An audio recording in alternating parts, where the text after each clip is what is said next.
ይድረስ በጣም ለመወዳትና ለማከብራት ከአላህና ከመልእክተኛው ቀጥሎ ህይወቴን ለሰጠኋት እናቴ በአላህ ስም እጅግ በጣም ሩህሩህ እጅግ በጣም አዛኝ በሆነው እጀምራለሁ። የአላህ ሰላም እዝነትና በረከት ባንቺ ላይ ይሁን ማዬ። እማ ከየት እንደምጀምርልሽ አላውቅም፣ ግን ሁሌም የደም ስሬ በተዘዋወረ ቁጥር ያንቺን ፍቅር አብሮ ያቃጥለኛል። በተለይ ደግሞ አንቺን ትቼ ለአረብ ግርድና ከመጣሁባት ጊዜ ጀምሮ ፍቅርሽ እያየለብኝ አስቸግሮኛል። እማ ምን አለበት አብረሽ እያለሁ ላንቺ መስጠት የሚገባኝን ክብር ሰጥቼሽ ቢሆን ኖሮ። አሁንማ ምን ዋጋ አለው? ርቄሽ ከተጓዝኩ በኋላ ፍቅርሽም ክብርሽም ገባኝ። እማዬ ጀነት እኮ ያንቺ እግር ስር እንደሚገኝ ነገሩ። ሌላው ደግሞ የወላጆችን ሐቅ ያልጠበቀ ሰው አላህ በእዝነት አይን አይመለከተውም ሲባል ሰምቼ ያኔ ካንቺ ጋር እያለሁ እያናደድኩሽ ትዕዛዝሽን እየጣስኩ ያሳለፍኩት ያ አስቀያሚ ጊዜ ትዝ እያለኝ እረፍት ይነሳኛል። እማዬ አንቺ ምን ጊዜም ሩህሩህ ነሽና ይቅር እንደምትይኝ አልጠራጠርም።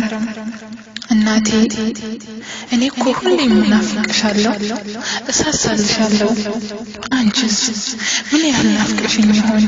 ምን ያህልስ በትዝታ ማዕበል እኔ ጋር መጥተሽ ትመለሽ ይሆን? ኡሚ ስላንቺ ባሰብኩ ቁጥር እንባ ይተናነቀኛል፣ አንቺ ጋር ደርሶ መመለስን ያስመኘኛል። ኡሚዬ ያኔ አብራን እያለን ግን ትዝ ይልሻል? በሌለሽ ብር ልብስ ስትገዢልኝ ካንቺ መራብ ይልቅ የኔን እያስቀደምሽ ስትመግቢኝ የምጠግብ አይመስልሽም ነበር እኮ።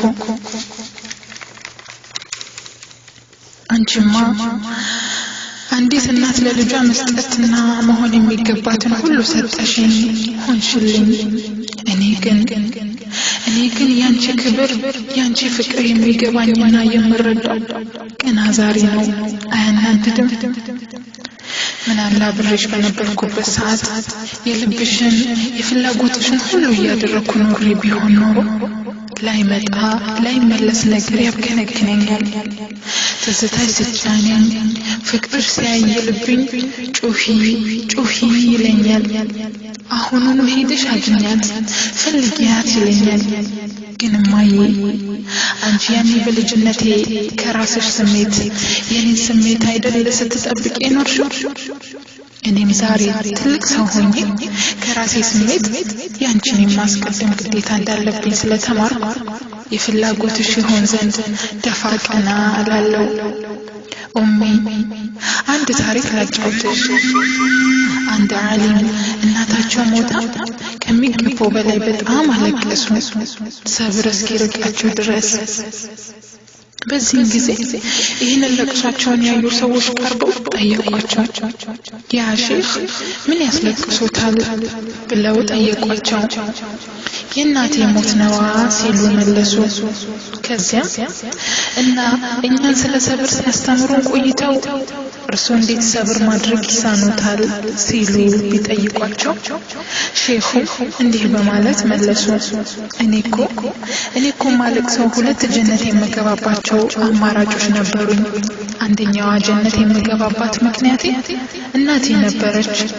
እሷን በመንከባከቤ ጀነትን አገኝ ነበር። አሁን ግን ያንን እድል ማጣቴ ነው የሚያስለቅሰኝ ብለው ነገሯቸው። እማ አጠገብሽ ሆኜ አንቺን የምንከባከብበት ጊዜ መቃረቡን በተስፋና በጉጉት ተጠብቀው ኖራለሁ። አንቺ ጋር ደርሼ አይቼሽ ተደስቼ ፍላጎትሽን እስካሟላና እስካስደስትሽ ድረስ አላህ ሁለታችንንም አይለያየን፣ እድሜሽን ያርዝምልኝ፣ ጤናሽንም ያብዛልኝ፣ ያለሽበት ሀገር መንደር ሰፈሩ ሁሉ ሰላም ይሆንልኝ። ለሁሉም አዛኝ የሆነው ጌታዬ አላህ ለኔ ሲል ይጠብቅሽ። ለኔ ሁሌም ለምናፍቅሽ ለኔ ሁሌም አይኖችሽን ለማየት የምጓጓልሽ ለኔ ስለመኖርሽ